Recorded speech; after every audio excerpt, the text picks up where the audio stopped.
What up, what up, what up, everybody? Welcome back to Today's the Day with Zack Andersen. Let's get into it.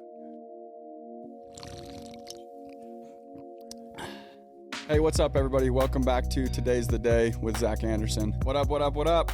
Welcome to Today's the Day. All right, what's up, everybody? Welcome to Today's the Day. Much love to everybody. Today's the day. Looking at what you've done, there's a few things in there where I'm like, okay, these things, I know what it takes to do these things, including sales, and sales is one of them. Like, you have to be willing to go through the shit to make it work, and you have to have like a no option mentality. There's no type of condition out, like there's no condition in which you'll be successful. It's just unconditional. It's like it's going to happen. Mm-hmm. And my question for you is going to be like, where did that happen? Where did it come from? And the answer that I always find, and when I ask myself or anyone else, it's really like in the lowest of lows is when you really like, you make like a personal commitment, exactly how you said. I mean, you worded it perfectly, to just never, ever, ever be there again, right? And that is stronger than when stuff gets really hard and when you don't want to keep doing it, or when you don't know how you're going to make it work. It's like, I don't care that I don't know how I'm going to make it work. I just know I'm going to make it work. Right. And then you just start doing what you need to do rather than what most people do. They overanalyze the thought of not knowing how to make it work. Right. So they never do anything. Right. And then they obviously don't make it work. And they're like, see, I was right. That's a good point. I was right. I didn't know how to make it work. It's like, yeah, no shit, dude. It's like, of course you didn't. So I love that. Like, that is gold. So running from there, like, since then, it's been obviously lots of ups and downs. But as far as like your financial state and just like your business mind and everything like that, your professional life has taken off big time. And was this directly after this where you started doing the Turo, you started renting cars through Turo? Yeah. Okay, so tell me going on from there, like, and we're gonna rock through everything. Okay, cool. So just before I dive into this, bro, like I live by this mantra where I commit first and figure out the rest later. Yeah. Right? That's literally my mindset on how I attack everything. Yep. And when I and we'll probably bring this up again later on, but when I had gotten into Turo, I had the Range Rover. Mm-hmm. Still needed to figure out ways to make more money. And I had a buddy of mine. I actually don't even know him. We've just like had conversations over social media. Yeah. And he lives in Hawaii. And he hit me up and he's like, hey, I'm bringing my wife and my kids on a vacation to Utah. And at this time, it was like the peak of the pandemic. Yeah, right? Yeah. So like a lot of these rental car companies, they were getting rid of all their cars. Yep. They were selling them off to their dealerships, right? And so he hit me up. He was like, bro, Enterprise, Avis, Hertz, all these companies, they don't have very much inventory, and the inventory that they do have available is really, really expensive. Do you know of anyone who's renting cars out through Turo? At the time, I didn't even know what Turo was. Yeah. Right. I was like, Turo. So I did some research. I was like, okay, Turo's a rental car platform. And so I responded. I was like, dude, I know the perfect guy. He has a Range Rover. Right. And so he checks your Instagram and sees that you have the Range Rover. Yeah, like, bro.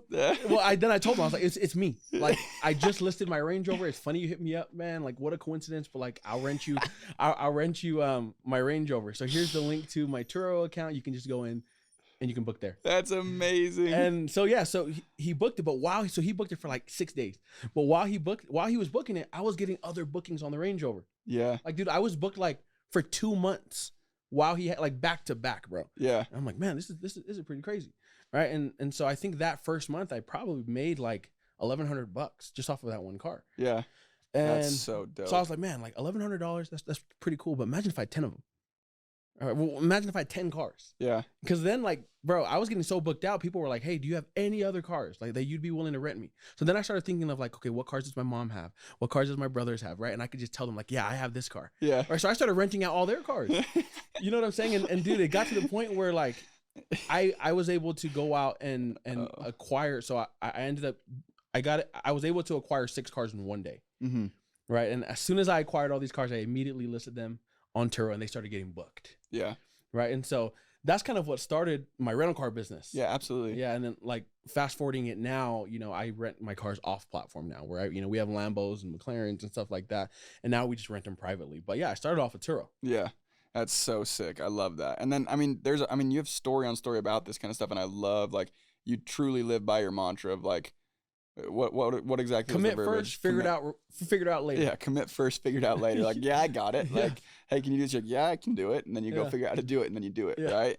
So then you went from there. You started a credit repair business, right? Mm-hmm. How did that stem? Where did that come from? Like, So that stemmed from cars. Right. And so I was able to get 6 cars in one day throughout that process, dude. So I've always had pretty good credit. I don't know how, but I've always had pretty good credit. And so throughout the process of getting 6 cars in one day, I started communicating a lot with the lenders, right? The people who were offering me like this auto loan for this much. Like I started being in communication with them. And as I went through the process, I started to learn what points they were looking for as far as what's in my credit report. Yeah. Right. And so I got really, really familiar with reading my own credit report.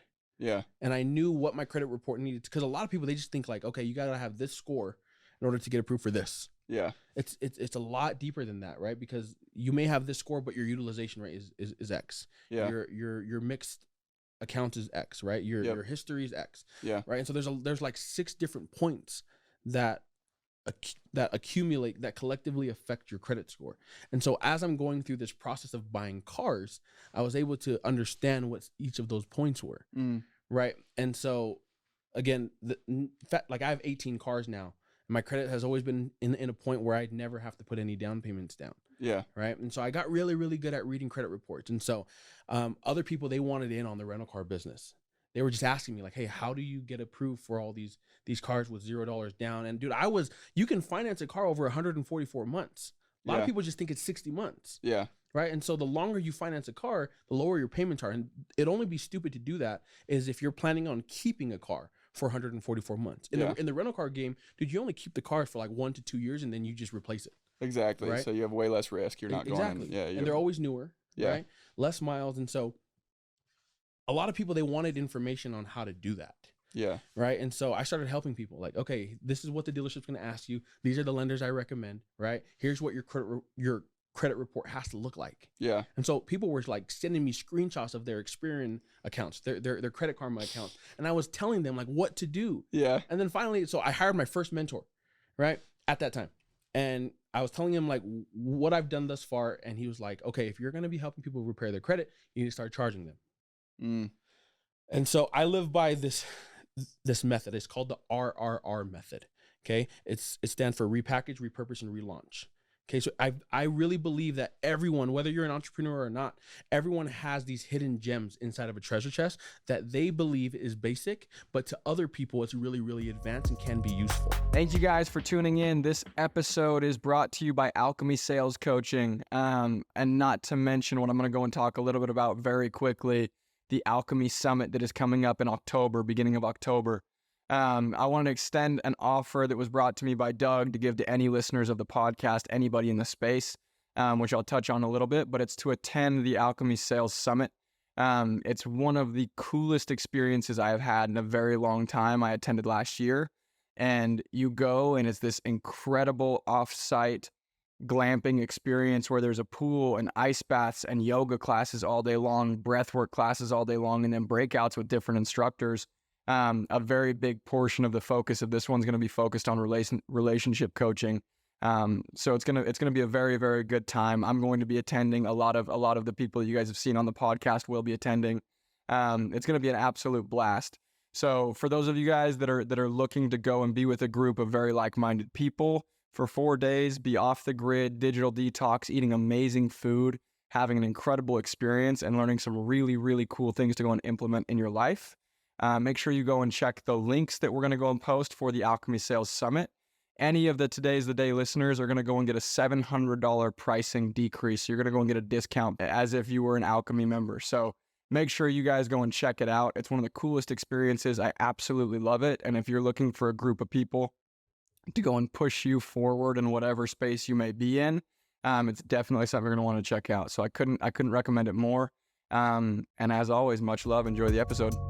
Yeah, it was spring of 2020, and we went out to eat with 2 of our very, very good friends, two very good couple friends. Went to Ruth's Chris, actually, and everything is fine, except it's COVID, right? And it's the beginning where, like, nothing's shut down yet. It's just weird. But there's talk, and it's weird, and all the opinions, and I was sick at the time, like had a nasty cold and was just totally going rogue. Like, I don't have COVID. I'm not getting, just like being really stubborn and, honestly, for lack of a better word, just stupid about it. And, anyway, and my friends were like, well, Chels, like, what what if you passed it to someone and then they died? Like if any of us did that, like how could we manage? And there were just these heavy questions. And I remember closing my mouth and I literally was like so congested. So I couldn't breathe when I would close my mouth to chew. And then I felt a little dizzy and I'm looking around like, what is happening? And I tap Casey and I'm like, hey, we got to get out of here. I feel really dizzy, really subtle. And friends kept eating and we walk out. Before we could even walk out the door, my heart's just pounding and like, I can't breathe. Like something's happening. What's happening to me? Thought I was like, I didn't know if it was a heart attack. I was terrified beyond belief. Never experienced this in my life. Yeah. And we walk out and Casey's amazing. And he's like, hey, I think you're having a panic attack. You're going to be just fine. I'm like, I'm not fine. Like, this is not a panic attack. I think I'm dying and I'm freaking out. And our good friend Alex was there. Yeah. And then he walks out and says some reassuring words. But it escalated bad. And, he's like, hey, do you want to talk to my brother? I'm like, he's a doctor, just to put your mind at ease. Like, Debbie and I, we were just in the MTC for months and months working with all these kids. I saw this every day. I can assure you, you're having a panic attack, but maybe it would help to just talk to a doctor. I'm like, yeah. Barely breathing still at this point. And, anyway, so I talked to him and, by the end of the conversation, he's like, yeah, I think you're fine. But, did you eat anything that you might be allergic to? Craziest thing of my life. My brain completely took over. And when he said that, I automatically believed with full certainty that I was having an allergic reaction and my throat closed in an instant. I couldn't speak. I threw the phone at Alex and I just whispered, I'm having an allergic reaction. I need Benadryl. I mean, I was a total lunatic, like spreading my arms out, like, get out of my way. I need Benadryl. I'm not kidding. This happened. Oh my gosh. Someone gives me Benadryl. They call the ambulance. The ambulance shows up. And then I just feel real stupid because like the Benadryl relaxes me. And I realize, shoot, I really just did have a panic attack. Yeah. And then it just like tailspin me from there into this, what happened to me? Like what's happened to my life? Like everything was fine. And I don't know what happened, but in retrospect, it was probably the fact that we were doing IVF for a year and then went straight into adoption and then tried IVF again. Yeah. Got a baby in 2 days from getting matched to bring the baby home to Casey transitioning from Vivint and then COVID. Just so much. So much, right? Yeah. And no sleep because you have a newborn. Mm-hmm. And trying to be a hero because, I'm a mom and that's what I'm supposed to do. And it's kind of like my perspective, right? Mm-hmm. And I like to do things well and I like to be like the best at it. And just putting massive pressure on myself that I didn't even realize I was doing, Yeah. and acting like it was all fine. Yeah. We bring CJ home and we're literally carrying him around. I mean, we had the most amazing neighborhood, the one that, we lived in when you were working at the house. And we just were like the proudest family ever. We took him out in the wagon and because nobody knew, right? So it was this like big shocker and shocked the world. Here's our son. Just so amazing, right? But not considering that it was like completely traumatic too. Yeah, 100%. Yeah, exactly. Like downplaying how big of a deal it really was. Yeah, totally. Yeah. So for me, it was the first time in my life where I realized, oh, I think I thought I had everything like tied up in a nice little bow. Mm-hmm. But maybe there's a lot of stuff I actually need to work on. Yeah. In my life. Mm-hmm. And which is a scary realization. Like it's a hard pill to swallow. Initially, right? Yeah. But then once you start a journey of like self-exploration and then really have this insatiable desire to grow. Yeah. And to make something new of yourself and not just follow this prescription. Mm-hmm. It gets really exciting as the time goes on. Yep. But it takes a while, And so for me, it was like, okay, what do I need to do initially to just like bring some peace into my life. And I found Yoga Nidra, which is just a meditative yoga. You just lay in Shavasana. I found one at a local place, and it was huge for me. Huge. Yeah. And it was my first real effort at like recognizing the control that I have over myself and my brain. That's huge. Yeah, 100%. Huge. Because to that point, I had been living in this false reality that I could control everything else. Yeah. And honestly, just getting really personal, it stemmed from early on. I had suffered from an eating disorder from high school all through my 20s. Bad. And I kept it in check enough because I knew I had to be an athlete. Yeah. So I ate just enough. It was on the spectrum of anorexia. Yeah. So I would eat just enough. I look back now at what I ate, and I don't even know how I functioned. Yeah. But I actually wasn't really functioning. It was very incredibly damaging. Yeah. To my body and my brain. Yeah. Because you think you have everything under control. And so anyway, it was really just this time in my life where I'm like, oh, I feel broken. Yeah. Like I feel really broken. And it was really hard. So let's see. When CJ was born 2019, I was how old? What's the math on that? I'm 37 now. He's 3. Off 4 years. So it's like 34. Yeah. And so from like 34 till now, maybe 34 till 36, they're really hard. Because then we adopted again. Yep. And I had gotten into a headspace where, we were ready and we knew we were always going to have two more kids. Like life kept moving, but you had things to like work on, which is a kind of a really powerful position to be in actually. And like a lot of times those like life ending seeming moments where it's like life shattering moments that in the moment seem like the worst thing ever, like a panic attack or anything along those lines. And anyone who comes on and talks about it, they end up being like just the start to the next chapter of growth. Right. Yeah, if you choose, or you can let it, exactly. Yeah, it's actually a really good point. Or you can let it go and turn into a downward spiral. Again. Yeah. Yep, exactly. Yeah, totally. But, for me, it was like very obvious what I had to do because I wasn't going to live my life with panic attacks. Yeah. Yep. Because it was, I don't know how it works for other people. I've known people in my life that have kind of tailspinned into these panic attacks. But it was a week of hell. Yeah. I remember the next day I had 2.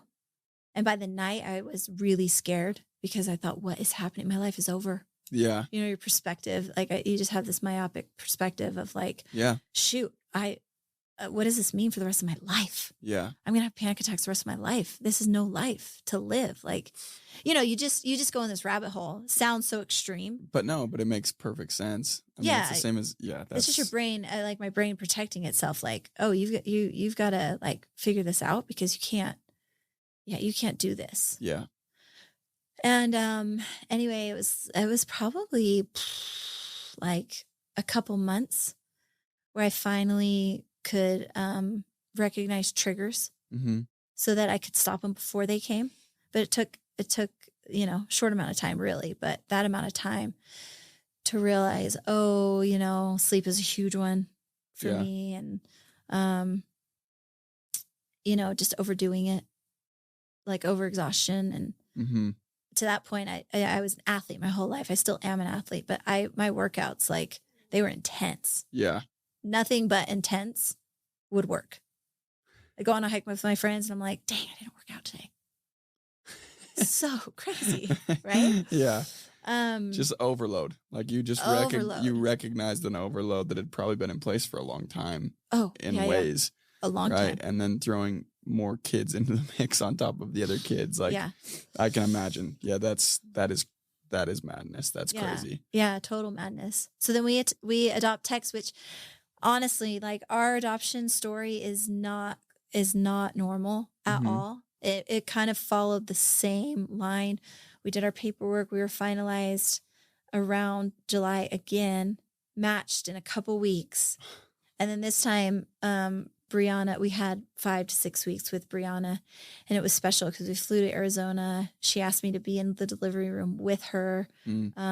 Like COVID round 2 was ramping up. And so the restrictions on hospitals ramped up again. So Casey couldn't come at all, even in the waiting room. And so I was just there for the full 48 hours with Brianna. And then we walked out together, and that's crazy. That's when Casey met him for the first time. He was born on my birthday twins. No way. Yeah. Oh, I didn't know cute. that either. That's way cute. Anyway, so then we were starting life with 5 kids. Yeah. Yeah.